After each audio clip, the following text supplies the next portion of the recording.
अब आपके पास स्टोरी और स्क्रीन प्ले वाली बात ख़त्म करते हैं कि आपके पास एक स्क्रीन प्ले आ चुका है जिसमें आपने ये सारी बातों का ध्यान रखा हुआ है। अगली आई बात प्री प्रोडक्शन में जो होती है वो होती है कास्टिंग की। तो क्योंकि आपके कैरेक्टर कम हैं और जब आपने स्क्रीन प्ले लिया है उसी समय आपके दिमाग में होगा कि आप किस किस लोगों के साथ काम करना चाहते हैं, तो या तो वो ऑप्शन आपके लिए अच्छा है। अगर आप मान लीजिए, अगेन यहाँ पर आपको वार्न करना चाहता हूँ, ये हमारे आसपास जितने लोग घूमते हैं, जब मेरी फिल्म बन रही थी तो आपको बताना चाहता हूँ कि घर के नीचे जो वॉचमैन है उनसे लगाकर, घर की जो बाई है उनसे लगाकर, बाई का जो हस्बैंड है उससे लगाकर सभी लोग फिल्म में काम करना चाहते थे। तो हमारा देश उस तरह का देश है जहाँ हर आदमी फिल्म में काम करना चाहता है, लेकिन वो कर पाएगा या नहीं ये ज़्यादा इम्पॉर्टेंट है आपके लिए, क्योंकि आपकी फिल्म में जो नज़र आएंगे वो ये कलाकार ही नज़र आएंगे। इसलिए आप नॉन एक्टर्स को लेने का पर मैं बाद में आता हूँ वो किस तरीके से काम करता है। आप पहली प्राथमिकता इस बात को दीजिए कि आप अच्छे एक्टर्स लीजिए। वो आपको कहाँ से मिलेंगे?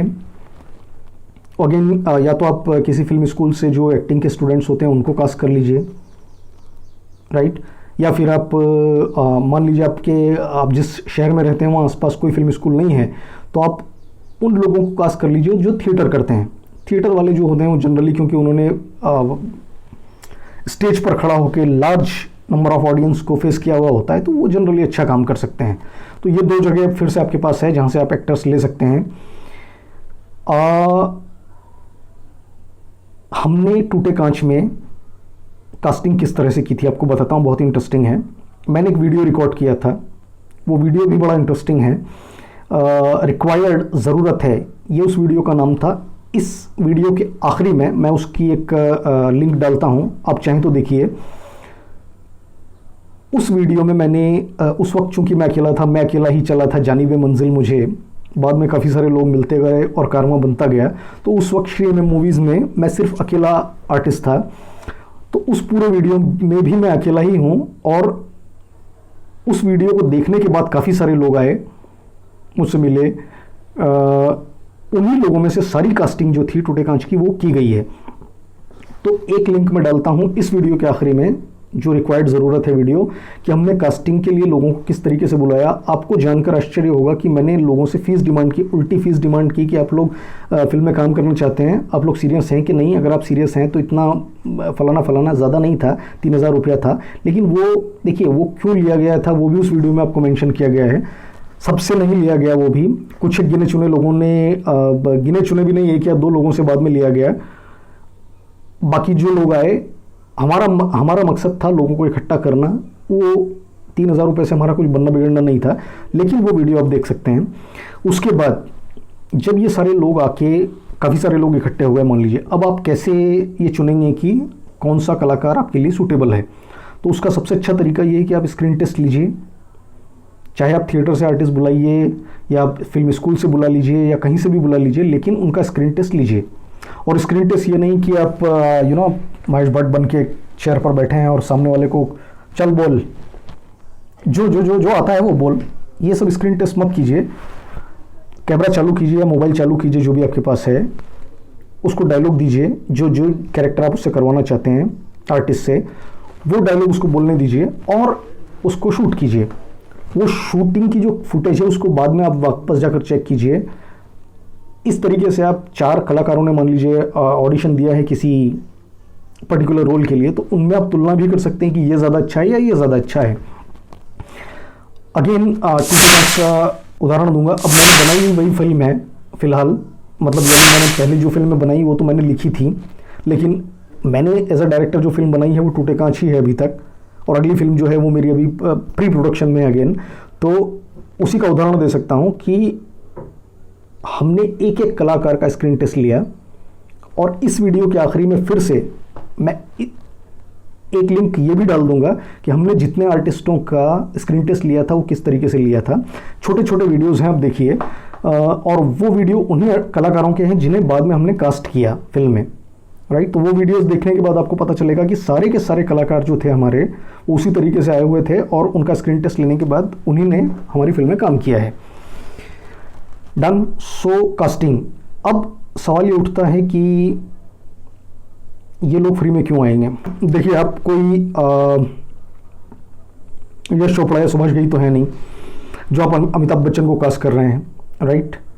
ये आप वीडियो देख रहे हैं, इसका मतलब ही ये है कि आपके पास बजट नहीं है आर्टिस्टों के लिए। तो बाय द वे, अगर आप अमित जी आपको नहीं मिल पा रहे हैं या मान लीजिए अक्षय कुमार आपको नहीं मिल पा रहे हैं, तो आप मुझको भी कास्ट कर सकते हैं। अगर आपका बजट ठीक ठाक है तो आप मुझको ले सकते हैं। आपकी कहानी में दम होना चाहिए, मेरा जो रोल आप मुझे देना चाहते हैं उसमें दम होना चाहिए। बजट थोड़ा बहुत इधर उधर जो भी है वो एडजस्ट किया जा सकता है, लेकिन काम के साथ किसी तरह का कॉम्प्रोमाइज़ नहीं कर सकते हैं हम आर्टिस्ट लोग। तो आप चाहें तो मुझसे संपर्क कर सकते हैं, मुझको भी कास्ट कर सकते हैं, ऐसी कोई बात नहीं है। एनीवे, तो ये जो लोग जिनको आप बतौर आर्टिस्ट लेकर आए हैं, ये फ्री में काम क्यों करेंगे? देखिए, जैसा मैंने कहा कि आपको सभी को भरोसा दिलाना पड़ेगा ईमानदारी से कि मेरी फिल्म अगर चलती है तो तुम लोगों को क्रेडिट तो निश्चित रूप से आपको देना ही है। सभी लोग जो फिल्म में काम कर रहे हैं उनको अच्छा क्रेडिट आप देना चाहते हैं, वो क्रेडिट दीजिए। हमने क्रेडिट इस लेवल तक लोगों को दिया, आपको बताता हूँ कि हमने स्क्रीन टेस्ट के जो वीडियोस थे लोगों के, वो भी पब्लिश किए अपने इसी यूट्यूब चैनल पर, जिसकी लिंक मैं डालूंगा। उसके बाद जब हमारी फिल्म बन गई और पोस्ट प्रोडक्शन चालू हुआ, तो उस पोस्ट प्रोडक्शन के दौरान मैंने एक लाइव सेशन फेसबुक पर चालू किया। हर शनिवार को करीब 45 मिनट तक हम वो सेशन चलाते थे, जिसका नाम था मीटिंग विद स्टार्स। तो उसमें जिन लोगों ने फिल्म में काम कर लिया था, मैं एक एक कलाकार को बुलाता था और उनका इंटरव्यू करता था। तो उनको कम से कम एक फीलिंग ऑफ इम्पोर्टेंस कि हाँ, मुझको महत्व मिला है, मैंने काम किया तो उसकी कोई वैल्यू है, कोई कदर है। ये फीलिंग कम से कम आनी बहुत ज़्यादा ज़रूरी है कि हाँ, मैं जो काम कर रहा हूँ बहुत इंपॉर्टेंट है और आगे जाकर उससे मेरा कुछ हो सकता है। ये वाली फीलिंग आप लोगों को जब दे देंगे तो वो निश्चित रूप से आपके साथ काम करने के लिए तैयार होंगे। चलिए साहब, अब मान लेते हैं कि आपकी स्क्रीन पे भी आपके पास आ गया, कास्टिंग आपकी हो गई। प्री प्रोडक्शन में और आता है गानों की रिकॉर्डिंग। देखिए, अगर आपके पास बजट नहीं है तो मैं आपको स्ट्रिक्ट वार्निंग देता हूँ, गानों को भूल जाइए। गाने रिकॉर्ड करने के बारे में सोचिए ही मत अनटिल और अनलेस आपके पास अपना खुद का स्टूडियो है जहां आप रिकॉर्डिंग कर सकते हैं। उसके अलावा कोई तरीका नहीं है कि आप सस्ते में, मतलब ज़ीरो बजट तो छोड़ दीजिए, मैं कह रहा हूँ सस्ते में भी आप गाने रिकॉर्ड कर लें, ऐसा कोई तरीका नहीं है। सो इनफैक्ट अगर आप मुझसे पूछें तो टूटे कांच के दौरान सारे गाने लिखे भी मेरे हैं, सभी गीत मैंने लिखे थे, गाए भी मैंने हैं, ऑलमोस्ट सारे गाने मैंने ही गाए हैं। बाय द वे, अगर आपने अभी तक हमारे गाने नहीं सुने हैं तो इस वीडियो के डिस्क्रिप्शन में मैं लिंक्स दूंगा। जियो सावन पर हमारे गाने हैं, हमारे गाने स्पॉटिफाई पर हैं, यूट्यूब पर भी हैं। अगर आपने अभी तक नहीं सुने हैं तो ज़रूर जाकर सुनिए, बहुत ही मेहनत से बनाए गए बहुत खूबसूरत गाने हैं। तो मैं सिर्फ ये कह रहा था कि पूरी फिल्म की प्रोसेस में जो सबसे ज़्यादा तकलीफ जिस चीज़ ने मुझको दी वो ये गाने और इनकी रिकॉर्डिंग थी। सो अगर आपका बजट नहीं है तो गानों को भूल जाइए, आपकी ज़िंदगी आसान हो जाएगी। चलिए, गाने भी चले गए। अब देखिए, अगर आपके पास बहुत सारी लोकेशन होती हैं या नहीं भी होती हैं, 2-4 लोकेशन भी होती हैं, तो आपको एक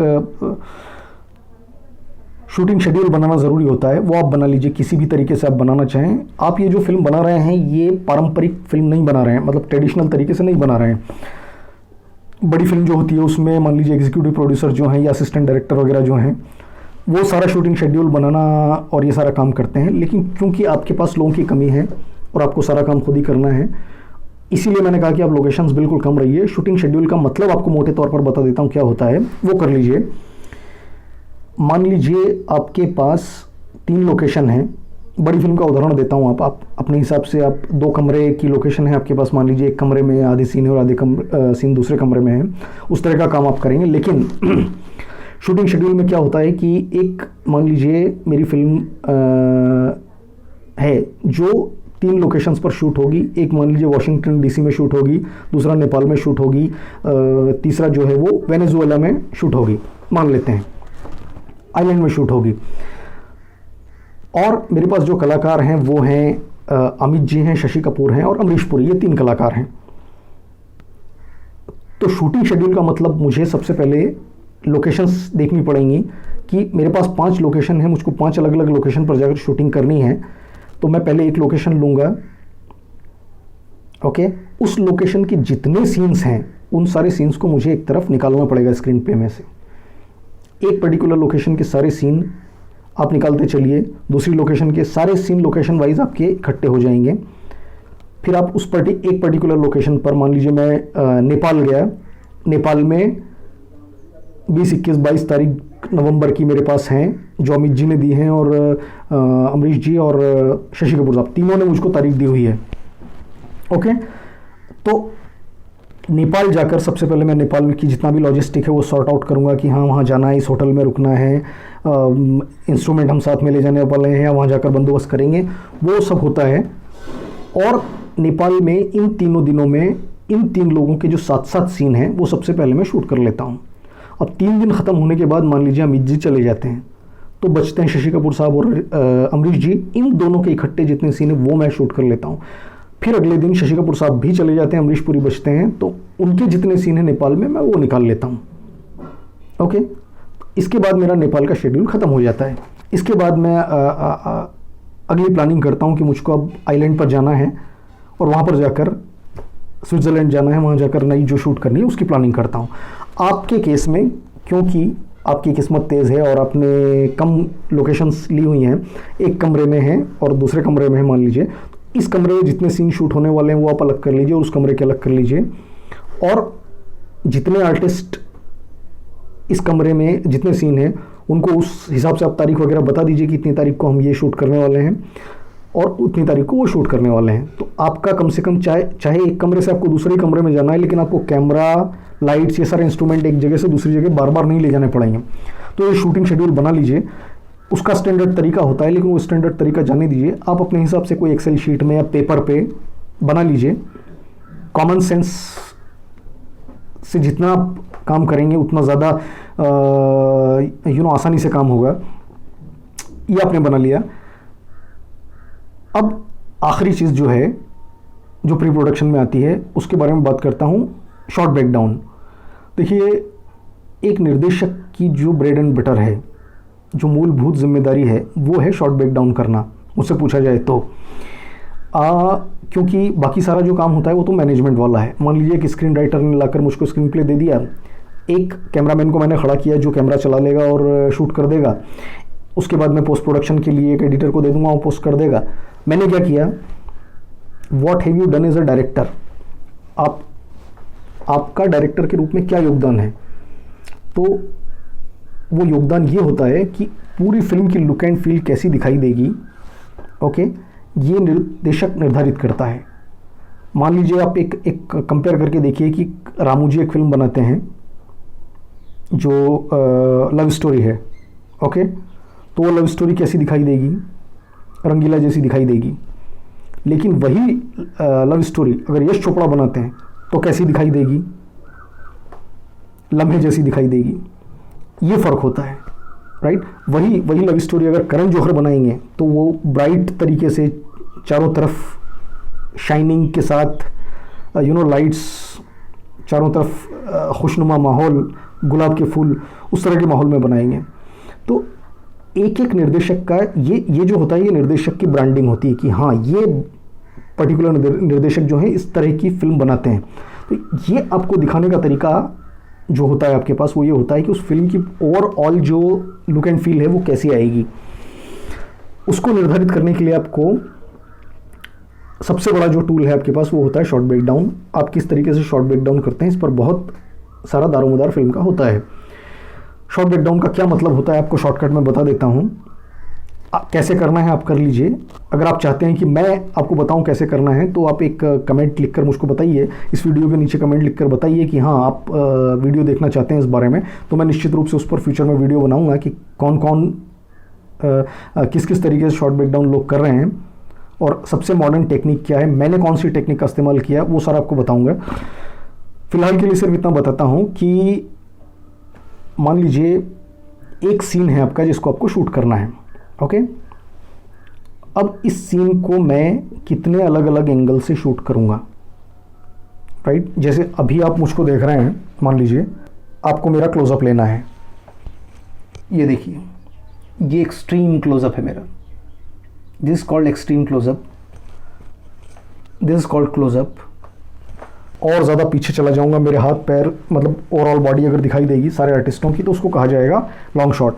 इस तरह का कैटेगराइजेशन होता है हर एक सीन का, जनरली स्टैंडर्ड है, लेकिन फिर भी एक निर्देशक और कैमरामैन उन दोनों की अंडरस्टैंडिंग होना इस बारे में बहुत ज़रूरी है कि किस चीज़ को आप लॉन्ग शॉट कहेंगे, किस चीज़ को आप एक्सट्रीम क्लोजअप कहेंगे। ऐसी अंडरस्टैंडिंग आप अपने कैमरामैन के साथ बिठा लीजिए। उसके बाद आप एक पेपर पर जितने सीन आप शूट करने वाले हैं, मान लीजिए आप 26 तारीख को सीन नंबर 32, 45 और 60 शूट कर रहे हैं, तो उन तीनों सीन्स का एक एक कागज़ पर या मान लीजिए एक्सेल शीट में, या अगर आपके पास कोई सॉफ्टवेयर है तो उससे एक एक लाइन में ये नोट कर लीजिए कि यहाँ से यहाँ तक का जो सीन है, मैं इसका पहले लॉन्ग शॉट लूँगा, उसके बाद मैं नीचे आऊँगा, फिर यहाँ से यहाँ तक का एक लॉन्ग शॉट लूँगा, फिर मैं इस कलाकार का क्लोजअप लूँगा सिर्फ, फिर मैं इन दोनों को दिखाते हुए, दो आर्टिस्टों को दिखाते हुए उनका 2 शॉट लूँगा। इस तरीके से आप अपने हिसाब से, जैसा देखिए ये सब कैसे होगा, आपको फिल्म को दिल में फील करना पड़ेगा। जब आप फिल्म को दिल में देखेंगे, जब दिमाग में चलते हुए देखेंगे, तो आपको खुद ही ऐसा लगेगा कि हाँ इसके बाद ऐसा होता है, इसके बाद ऐसा होता है, और आप अपने आप वो शॉट ब्रेक डाउन कर सकते हैं। चलिए, तो ये जो है ये निश्चित रूप से आप कर लीजिए। उसका कारण ये है कि अगर आपने जितनी तैयारी प्री प्रोडक्शन में की, उतना समय आपका प्रोडक्शन में बचेगा, शूटिंग के वक्त बचेगा, समय भी बचेगा और पैसा भी बचेगा। मान लीजिए अगर आप वहाँ पहुँच गए, शूटिंग फ्लोर पर पहुँच गए और आपका शॉट ब्रेकडाउन नहीं है आपके पास, फिर आपकी जो फिल्म बनेगी वो कैमरामैन की मर्ज़ी से बनेगी, यानी फिर आप निर्देशक नहीं हैं, असल निर्देशक फिर कैमरामैन होगा, तो वो उसको कैमरामैन को जैसा ठीक लगेगा वो उस हिसाब से शूट कर लेगा। तो ऐसा मत कीजिए। फिल्म का कंट्रोल बतौर निर्देशक आपके पास रखने के लिए आपको शॉट ब्रेकडाउन करना बहुत ज़रूरी है। आजकल कई सारी टेक्निक्स हैं। देखिए आजकल कुछ एक लोग जो हैं वो हैंड हेल्ड कैमरा का इस्तेमाल करते हैं। बहुत सारी जोनर्स ऐसी हैं, मान लीजिए हॉरर है या सस्पेंस है, उसमें आप हैंड हेल्ड कैमरा का इस्तेमाल कर सकते हैं। तो वहाँ पर इतना ज़्यादा फिर आपको ज़रूरत नहीं पड़ती है कि आप हर काम लिख कर ही करें। फिर आप एक कैमरा लेकर और हैंड हेल्ड चलाते हुए, या वो जो शोल्डर रिग पर रखकर कैमरा चलवा रहे हैं जब, तो फिर आप सेट पर जाकर भी ये डिसाइड कर सकते हैं कि यहाँ पर आप यहाँ से चालू होगा। मान लीजिए मेरा कैमरा यहाँ से चालू होगा, ओके, जिसमें 2 कलाकार सामने दिखाई देंगे। फिर मेरा कैमरा ट्रॉली पर ऐसे आगे बढ़ेगा, सामने भगवान की मूर्ति पर चला जाएगा। उसके बाद मैं इस कलाकार पर जाऊँगा, ओके, इस कलाकार का क्लोजअप लूँगा। उसके बाद दूसरा कलाकार फ्रेम में आ जाएगा। इस तरह की पूरी आप स्टेजिंग जो है वो कागज़ पर कर लीजिए तो बहुत अच्छा रहेगा। नहीं करेंगे तो आपका टाइम प्रोडक्शन के वक्त लगेगा, और टाइम लगने का मतलब ये है कि पैसा लगेगा। वहाँ पर आपको लोगों को उतने दिन तक इंगेज करके रखना पड़ेगा, उतने दिन खाना खिलाना पड़ेगा, वो सब करना पड़ेगा। ओके, सो ऑलमोस्ट सारी चीज़ें मैंने कंप्लीट की। देखिए प्री प्रोडक्शन में जो आती हैं, 2 चीज़ें आपको स्पेशली बता देना चाहता हूँ यहाँ पर। अगर आप सोशल मीडिया के लिए या OTT प्लेटफॉर्म्स के लिए, अमेज़ॉन प्राइम वगैरह के लिए फ़िल्म बना रहे हैं, तब तो ये बात इतनी ज़्यादा महत्वपूर्ण नहीं है। लेकिन अगर आपका उद्देश्य ये है कि आप आगे जाकर अपनी फ़िल्म को थिएटर में दिखाएंगे, तो आपको 2 चीज़ों का और ध्यान रखना ज़रूरी है प्री प्रोडक्शन में, कि आपका जो स्क्रीन प्ले है वो screen writer association of India के साथ रजिस्टर होना ज़रूरी है। या तो राइटर को करवाना है, राइटर का ही काम होता है, वैसे राइटर करवा ले। नहीं करवाया है तो आपको करवाना है, क्योंकि अगर आपने नहीं करवाया और आगे जाकर आपको पता चलेगा कि आपकी फ़िल्म जब रिलीज़ हो रही है, एन उस वक्त पे एक दूसरी फिल्म आई जिसकी आपकी जो पूरी की पूरी कहानी थी उस फिल्म में चोरी कर ली गई है, या चोरी नहीं की, मान लीजिए इत्तेफाक से ऐसा हो गया कि ओ माई गॉड फिल्म अक्षय कुमार की और आमिर खान साहब की जो फिल्म थी पीके, दोनों राइटर्स ने एक ही नाटक देखा और जाकर इंस्पायर होकर फिल्म लिख ली। बाद में अक्षय कुमार साहब की फिल्म पहले रिलीज़ हो गई, तब जाकर पता चला कि अरे ये एक फिल्म जो है पीके की कहानी तो पहले ही मार्केट में आ गई है। तब फिर राजकुमार हिरानी और अभिजात जोशी बैठे और उन्होंने पूरा का पूरा जहाँ सीन मैच हो रहे थे वो सारे के सारे चेंज किए, पूरी कहानी में बदलाव हुआ। इतना लंबा काम आपको करना पड़ेगा, तो ज़्यादा अच्छा ये है कि आप स्क्रीन प्ले रजिस्टर कर लीजिए। एक बात, दूसरी बात आपसे बताना चाहता हूँ कि स्क्रीन प्ले जब आप रजिस्टर करेंगे तो वहाँ पर फिल्म का टाइटल रजिस्टर नहीं होता है। सो फिल्म का जो आपका नाम है उसको रजिस्टर आपको करना पड़ेगा producer association of any of the producer association. मतलब ये जो इंडिया में कम से कम 4-5 बड़ी प्रोड्यूसर एसोसिएशन है, मैं पर्टिकुलरली विफ्पा का मेंबर हूँ, स्क्रीन राइटर एसोसिएशन का भी मैं मेंबर हूँ, लेकिन मैं विफ्पा का स्क्रीन राइटर एसोसिएशन तो एक ही है खैर, लेकिन प्रोड्यूसर एसोसिएशन जो है वो प्रोड्यूसर गिल्ड भी है और विफ्पा भी है और इस तरह की 2-4 ऑर्गेनाइजेशंस हैं, तो मैं विफ्पा का मेंबर हूँ। लेकिन आपको अपनी फिल्म का टाइटल विफ्पा के साथ या जिस गिल्ड के साथ या किसी के भी साथ रजिस्टर करना बहुत ज़रूरी है। उसका कारण ये है, हमारे साथ टूटे कांच में जो एक त्रासदी और हुई वो ये थी कि जिस समय मैंने फिल्म बनाई उस समय मैं प्रोड्यूसर एसोसिएशन में नहीं था, तो मैं टाइटल रजिस्टर नहीं कर पाया। फिल्म बनने के बाद जब मैं टाइटल रजिस्टर करने के लिए गया तो मुझे पता चला कि ये जो टाइटल है मुझको नहीं मिल सकता है, क्योंकि पुराने वक्त में मिथुन चक्रवर्ती की एक फिल्म थी ख्वाब, उस ख्वाब ने तोड़ दिए मेरे सारे ख्वाब, और मेरी फिल्म का नाम था टूटे ख्वाब द ब्रोकन ड्रीम्स। वो नाम मुझको चेंज करके फिर रखना पड़ा टूटे कांच। इसका असर मेरी पूरी फिल्म पर हुआ। असर ये हुआ कि मैंने फिल्म के अंदर ही फिल्म का पोस्टर कई जगह पर लगाया हुआ था, एक अलग स्पेशल इफ़ेक्ट दिखाने के लिए, स्पेशल इम्पैक्ट देने के लिए। तो फिल्म के अंदर ही फिल्म का पोस्टर लगा था बहुत सारी जगह पर, जिस पर टूटे ख्वाब द ब्रोकन ड्रीम्स लिखा हुआ था। अब जब मेरी फिल्म का नाम टूटे कांच चेंज हो गया तो मुझको पूरी फिल्म में फिर से एडिटिंग मशीन पर जाकर 40 से 45 जगह पर वो नाम जो था उसकी जगह पर फिर टूटे ख्वाब की जगह टूटे कांच पोस्ट प्रोडक्शन में करना पड़ा, जो कि बहुत ही लंबा और टीडियस काम हमारे लिए हुआ। तो इसलिए ज़रूरी ये है कि आप नाम रजिस्टर कर लीजिए फिल्म का। इसी के साथ हम समाप्त करते हैं। प्री प्रोडक्शन में जितनी सारी चीज़ें, जितनी सारी सावधानियाँ आप बरत सकते थे, जितनी सारी चीज़ें मैं आपको बता सकता था वो मैंने आपको बताई हैं। तो इस वीडियो को अगर आपको पसंद आया है तो लाइक कीजिए, शेयर कीजिए, हमारे चैनल को सब्सक्राइब कीजिए अगर आपने अभी तक नहीं किया है तो। उसका कारण मैं आपको बता देता हूँ। ये वीडियो जब मैं डालूँगा मान लीजिए, और अगर आपने सब्सक्राइब करके बेल वाला बटन नहीं दबाया हुआ है तो इसका नोटिफिकेशन आपको नहीं आएगा। फिर आपको इस वीडियो के बारे में पता चलेगा जब मैं फेसबुक पर इसका कहीं प्रचार करूंगा, मान लीजिए फेसबुक पर इसकी लिंक डालूंगा, वहाँ से अगर आपको पता चलेगा तो चलेगा, नहीं तो आपको पता ही नहीं चलेगा कि इस तरह का एक नया वीडियो आया है। अगर आपने सब्सक्राइब करके बेल आइकन दबाया है तो आपको नोटिफिकेशन आएगा। अगर आपको वो सब्जेक्ट पसंद नहीं है तो आप वीडियो मत देखिए, लेकिन कम से कम आपको पता तो चलेगा कि हाँ वीडियो आया है। तो इसी के साथ हम समाप्त करते हैं आज का ये सेशन। आपका बहुत बहुत धन्यवाद।